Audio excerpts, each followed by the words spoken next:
The fall before the rise, hook and setup. On the distant world of Zedria, the once great civilization of the Argorians now faced a slow and painful collapse. For centuries, the Argorians had built shining cities and traveled among the stars with hope in their hearts. Their culture was rich with art, science, and music. But now, under a darkening sky, their world was crumbling. Fields that were once bright with life had turned dull and gray. The clear lakes had begun to dry, and even the great towers of Zedria showed deep cracks and signs of decay. The people, who had always been proud and strong, now felt only fear and sorrow. Deep in the great council hall, the wise elders gathered in a circle. Their voices trembled as they recited the ancient words passed down from their ancestors. They spoke of a mysterious force that had slowly drained their planet of life. The illness of the soil, the loss of water, and the sudden failing of their once powerful technology were all signs of a coming doom. With heavy hearts, the elders agreed on one desperate plan. They would send a message into the vast darkness of space, a plea for help from anyone who might still have the power to save them. The message was simple and raw. It told of a people brought to their knees by an unseen enemy. It explained how the Argorians had watched their world fall into ruin, and it begged any distant civilization to come to their aid before it was too late.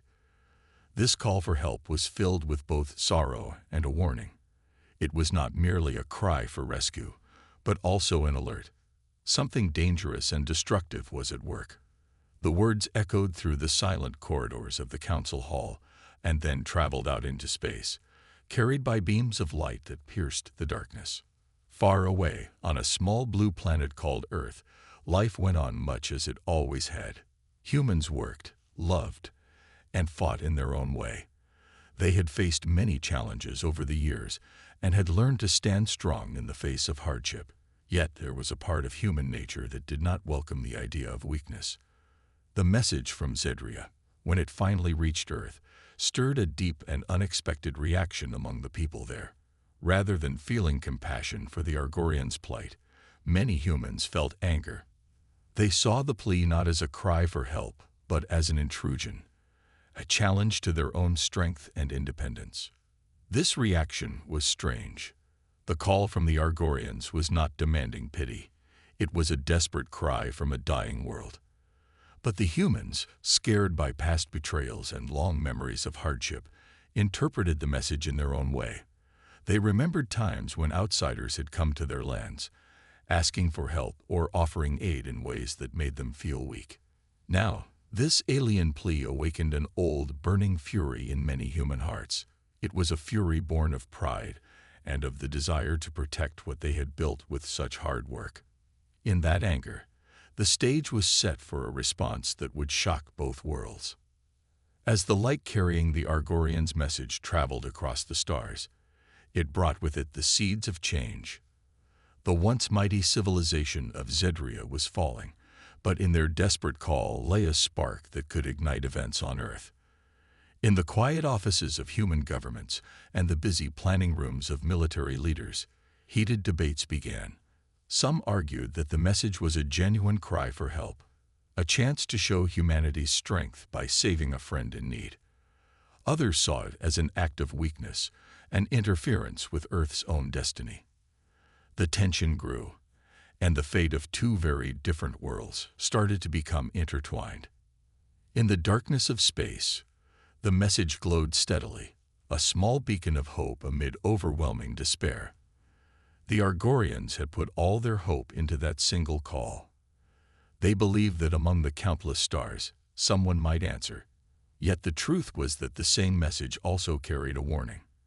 It told of a dangerous enemy that had brought ruin to Zedria, a force that could one day spread its shadow even further. The plea was a double-edged sword. While it was a call for salvation, it also signaled a challenge that would test the mettle of whoever chose to respond. As Earth's leaders weighed the choice before them, a sense of impending change settled over both worlds. The fall of the Argorians was more than a simple disaster. It was the beginning of a story that would change the course of history. The quiet cry of a dying world, and the unexpected fury stirring on Earth promised a future filled with conflict and transformation. In that moment, as the light of the plea shone across the cosmos, it became clear that nothing would ever be the same again. Thus, the stage was set. The Argorians' desperate call for help, sent out into the dark void, had sparked a chain of events that would soon lead to a meeting of two very different worlds. In the silent spaces between the stars, fate began to weave its intricate plan, and both civilizations braced themselves for the unknown future that lay ahead. The fury ignites. Debate on Earth. As soon as the desperate message reached Earth, it spread like wildfire through every news channel, radio station, and online feed. People everywhere watched in disbelief as the report described a dying world calling out for help. Instead of sympathy, however, many on Earth felt a growing anger. Their hearts, hardened by a long history of struggle and self-reliance, could not accept what they saw as a sign of weakness. In homes, schools, and public squares, discussions turned heated. The message was not seen as a plea for help by all. It was seen as a challenge to Earth's strength and a threat to its hard-won pride. In a large government hall, leaders from various branches of power gathered around a long, polished table. Military commanders, government ministers, and top advisors filled the room with murmurs and sharp exchanges. The room's atmosphere was tense, as each voice sought to shape the future of Earth's response. On one side of the table, voices of aggression rose. "We must show the universe that Earth is not to be pitied," said a stern military leader. His eyes were hard as he continued. "If we help these aliens, we risk showing a weakness that our enemies can exploit." Several others nodded in agreement, convinced that accepting a call for help would damage Earth's reputation and invite future threats. A small group of scientists and diplomats, seated quietly near the back, tried to speak up. "Perhaps we should first understand the true nature of the danger that wiped out their world," one scientist argued in a calm voice. "If we learn more about their enemy, we might be able to protect ourselves better." But his gentle tone was soon drowned out by louder voices that celebrated the idea of a powerful, swift response. For many, the memory of past invasions and betrayals led to the belief that compassion was a luxury Earth could not afford. Outside the government halls, ordinary citizens also took part in the heated debate, though in their own ways. On busy streets and in small gatherings at local community centers, people expressed their views with passion. Groups of citizens chanted slogans such as, "We built this world with our own hands," and "No help for the weak." Their voices echoed through neighborhoods, spreading the idea that Earth must never appear vulnerable. Many feared that by reaching out to help a fallen civilization, Earth would be opening the door to its own undoing. The media, too, played a crucial role in stirring public emotion. News anchors repeated phrases like desperation and challenge as they recounted the story of a dying alien world. Editorials warned that Earth's future might be at risk if it showed any sign of weakness. Every headline seemed to ask the same question: are we strong enough to face the threat behind this plea? In this climate of suspicion and pride, the call for help was transformed into a symbol of potential danger. Back in the government hall, the debate soon took a decisive turn. Influential military leaders, backed by the voices of many hardened by past struggles, reached a conclusion. They agreed that Earth would not rush to offer assistance. Instead, they planned to send a fleet of ships, not as a gesture of friendship, but as a bold display of strength. This fleet was meant to remind the universe that Earth would not bend to any challenge, even one cloaked in the guise of desperate need. In the days that followed, preparations for this show of force began in earnest. In vast hangars and shipyards, engineers and military personnel worked side by side to ready the vessels. In training fields, soldiers practiced drills with a determination that spoke of a deep, ingrained pride. Every action was a clear signal. Earth would not tolerate what many saw as an insult to its independence. Yet even amid this show of strength, a few voices continued to whisper warnings. In quiet meetings held late at night, some advisors urged caution. "Our power is not only in our weapons, but in our wisdom," said one veteran statesman to a small group of younger leaders. He reminded them that the true enemy might not be the weak alien race, but the unknown force that had brought them to ruin. His words, though sincere, were largely overpowered by the prevailing mood of unmatched fury. As the decision solidified, the debate over Earth's response seemed to have reached its final act. The fleet's impending departure was seen as a necessary measure, a declaration that Earth would never be seen as weak. The news reported daily on the progress of preparations, each update reinforcing the message that strength and pride were the order of the day. People across the planet began to believe that a strong reply was not only justified but essential for the survival of their way of life. With each passing hour, the tension grew. The fleet, now nearly ready to launch, symbolized a point of no return. The powerful message of Earth's determination began to spread, and with it, the promise of a dramatic encounter. In the minds of many, this show of force was a step toward a future where Earth would decide its own fate by challenging any threat head-on, whether it came from within the stars or from its own past. In the final moments before the launch, the halls of power and the busy streets of cities pulsed with a single idea: Earth would not be weak. The anger that had sparked from a distant plea was now a blazing fire that united a nation. The stage was set for a journey into the unknown, where pride and fury would guide Earth into a destiny that was both uncertain and inevitable. The voyage begins, launch into the unknown. Before the first light of dawn, the great fleet of Earth's spaceships stood ready on the launch pad. In neat formation, these mighty vessels were a symbol of humanity's strength and determination. They were built with strong metal and advanced technology, and each ship carried the weight of a proud, unyielding nation. Today, they would leave Earth's familiar orbit and venture into the deep darkness of space toward a world in desperate need of help. Inside the largest ship, Commander Ryan surveyed the busy bridge with steady eyes. He recalled the fierce debates and heated decisions made by Earth's leaders. Now his mind was focused on the journey ahead. The commander's heart pounded with a mix of duty and pride. He knew that this mission was not just about reaching a distant planet. It was about proving that humanity was not weak, even when faced with an unknown threat. All around him, the crew moved with careful purpose. Engineers double-checked every system, pilots reviewed their flight plans, and security teams prepared for any unexpected danger. There was little time for idle chatter. Every crew member understood that the mission was both a bold display of Earth's might and a journey into a realm filled with mystery and potential peril. As the countdown began, the ship's engines roared to life, vibrating the metal walls and sending ripples of energy through the command center. Outside, the familiar blue glow of Earth faded into the dark horizon, replaced by the starry canvas of space.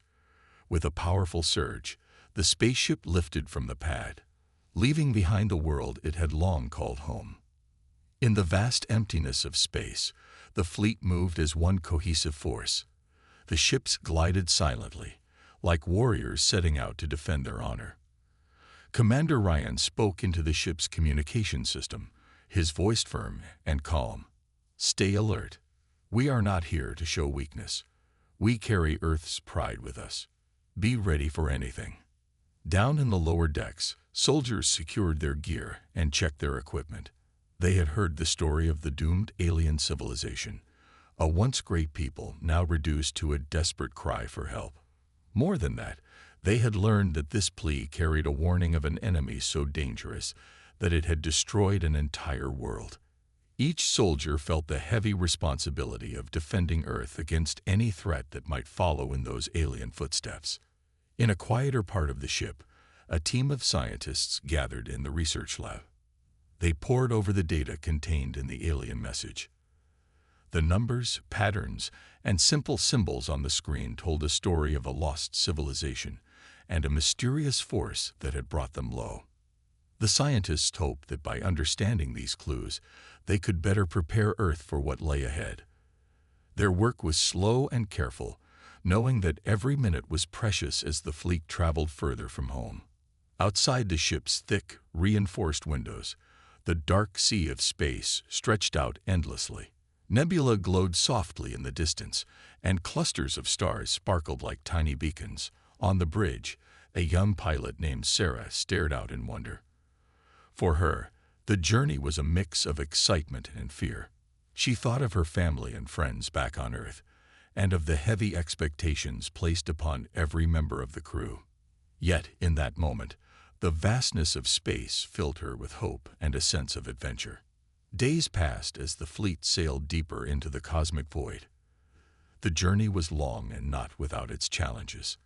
At times, a sudden space storm would jolt the ships, and small technical glitches would test the crew's resolve. But every time trouble arose, the teams on board worked together, solving problems with skill and determination. Their unity reminded them all that they were part of something much larger than themselves, a mission to protect Earth and honor the memory of a lost civilization. One day, the communication system picked up faint, mysterious signals. They came from far away, barely more than a whisper among the hum of the ship's engines. Some crew members speculated that these signals might be linked to the original alien message. Others believed they were natural space phenomena. Commander Ryan ordered the scientists to study these signals closely. Every small clue could be important in understanding the true nature of the enemy that had struck down the Argorians. As the fleet neared the coordinates sent with the alien plea, a feeling of cautious anticipation spread among the crew. They sensed that they were approaching a turning point, a moment when the truth about the mysterious enemy might finally be revealed. The dark unknown that had destroyed an entire world now seemed closer than ever. Each person on board felt the weight of history and the responsibility of carrying Earth's might into what lay ahead. In that silent stretch of space, with Earth shining like a distant memory behind them, the fleet pressed forward. They carried not only advanced weapons and state-of-the-art technology, but also the spirit of a people who had learned to rise in the face of adversity. Their journey was filled with the raw energy of human pride, tempered by the cautious hope that knowledge and strength would light their way. As the stars watched silently, the fleet sailed deeper into the unknown, ready to face whatever danger or wonder awaited them. The voyage had only just begun, and with each passing moment, the mystery of the alien message grew.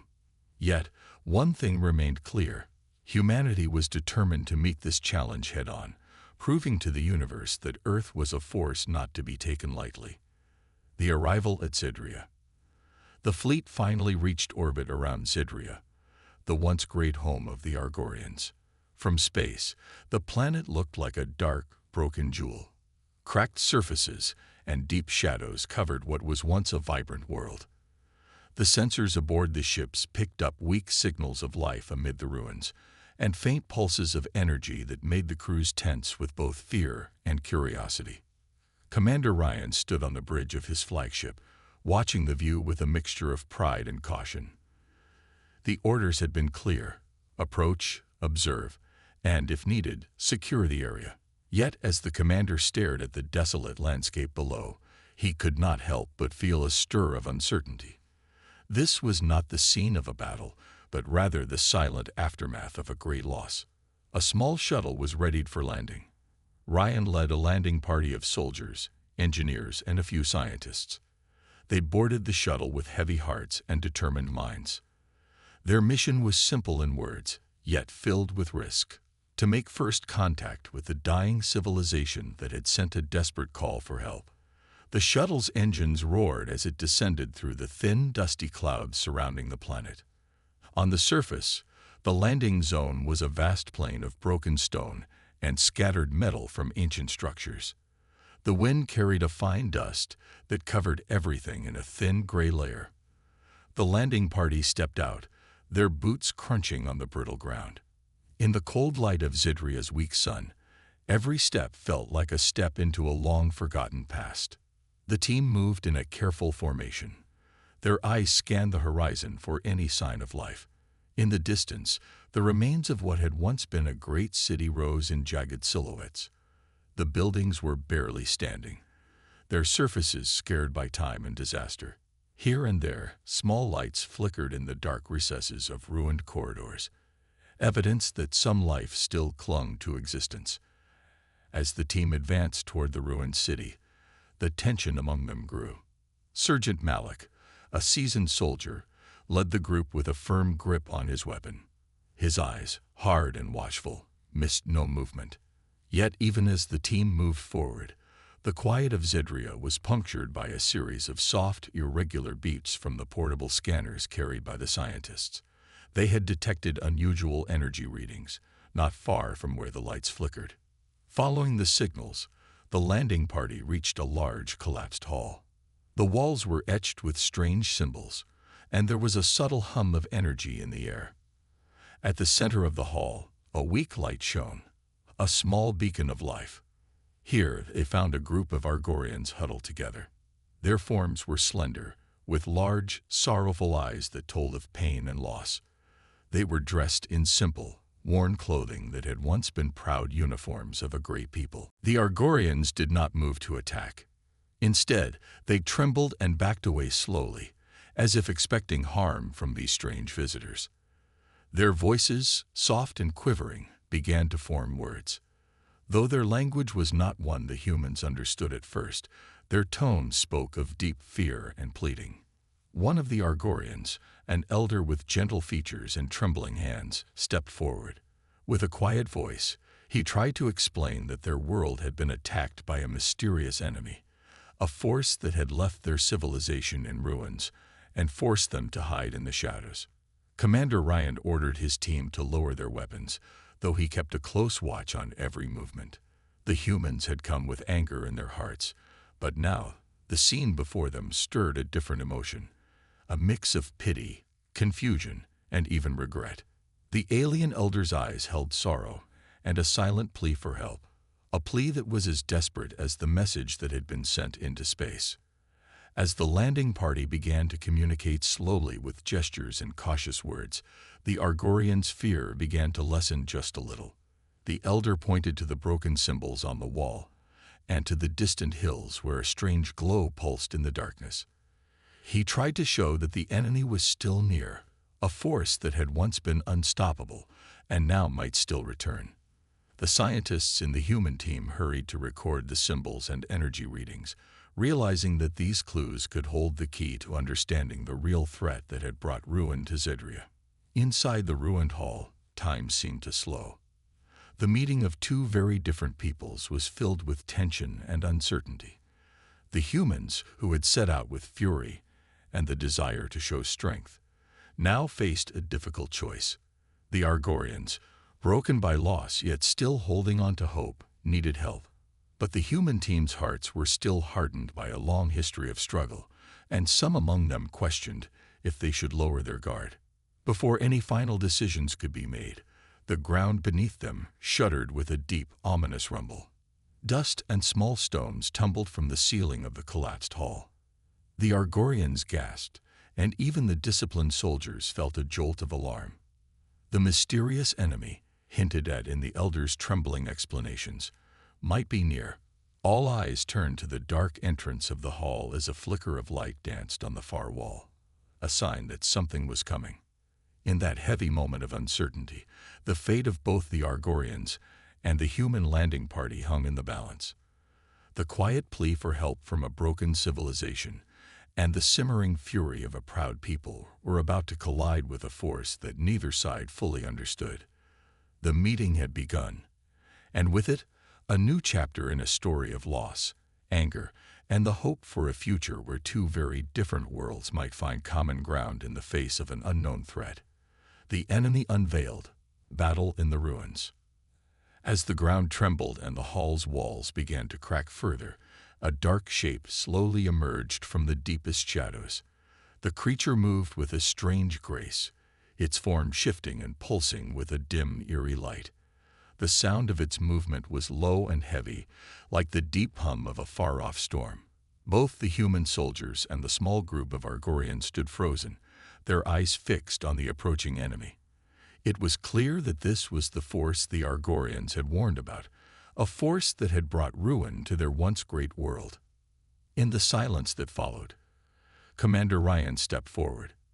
His hand rested on his sidearm as he watched the dark figure move closer. Sergeant Malik shouted an order, and the soldiers quickly moved into tight defensive positions. Their weapons were raised, and they aimed at the mysterious form, ready to act at the slightest sign of danger. The enemy let out a deep, rumbling sound that filled the ruined hall. Its body, though hard to see clearly, revealed long, spindly limbs and a surface that seemed to ripple like water. Sparks of strange energy danced over its skin, and small pulses of light traveled along its limbs. The Argorians trembled at the sight. The elder among them stepped back slowly, his eyes filled with both sorrow and fear, for he recognized the terrible power of the enemy. Without warning, the creature moved forward and let out a piercing cry. The sound echoed off the broken walls and sent a chill through everyone present. The human soldiers fired their weapons immediately. Bright beams of energy and laser bolts shot across the hall, striking the enemy's shifting form. The creature shrieked and recoiled, its body rippling under the barrage of fire. Commander Ryan's voice cut through the chaos. "Hold your positions. Do not let up." The soldiers fought with a determined rage, their actions driven by years of hardship and a fierce pride in their strength. Each shot they fired was an act of defiance, a promise that Earth would never show weakness, even when facing an unknown and terrifying foe. The enemy, however, was unlike any opponent the humans had faced before. It moved with an almost otherworldly speed, dodging many of the incoming shots. Some of the blasts seemed to only add to the creature's strange glow, as if it absorbed the energy and grew more powerful for a moment. Then it counterattacked, releasing powerful waves of dark energy that slammed into the soldiers, throwing some off their feet and sending dust and debris swirling in the air. In the midst of the battle, the Argorians began to speak in their soft, trembling voices. They pleaded with the human soldiers, urging them to understand that the enemy was not just another foe, it was the force that had nearly wiped out their entire civilization. The elder pointed to small, flickering areas on the creature's body where its light dimmed. Though his words were lost in the noise of battle, his gestures caught the attention of a few of the human scientists, who quickly relayed the information to Commander Ryan. Realizing that the enemy might have weak points, Ryan ordered, "Focus your fire on those spots. Aim for where its light fades." The soldiers adjusted their aim and began to concentrate their shots on the vulnerable areas. Slowly, the enemy's form began to shake violently. Its long limbs flailed, and for a brief moment, it seemed as if the coordinated attack might drive it back. But the enemy was far from defeated. With a sudden burst of dark energy, it sent a shockwave through the hall. The force of the blast knocked several soldiers off their feet, and a cloud of dust filled the air. The creature's roar was deafening, and its eyes, or the parts that looked like eyes, glowed with an intense, unyielding light. In that moment, the human soldiers felt both fear and a renewed surge of determination. They knew that this battle was a test of their strength and resolve. As quickly as it had attacked, the enemy began to retreat, slipping back into the deeper shadows of the ruined city.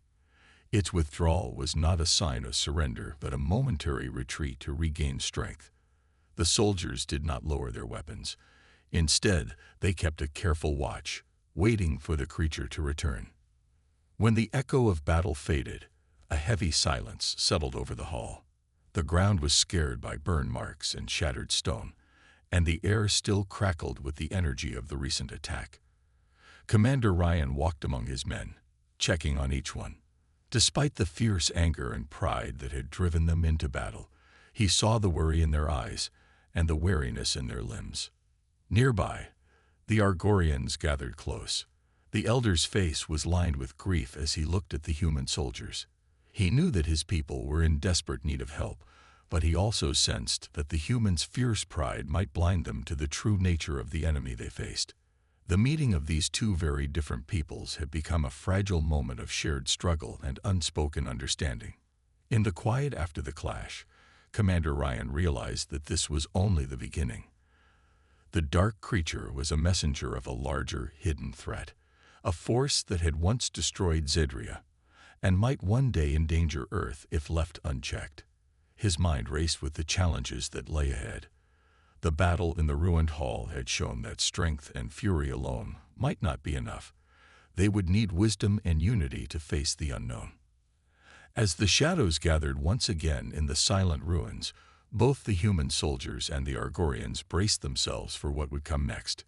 The enemy had shown itself, and the danger was real. In that moment, the fate of two worlds began to intertwine even more deeply.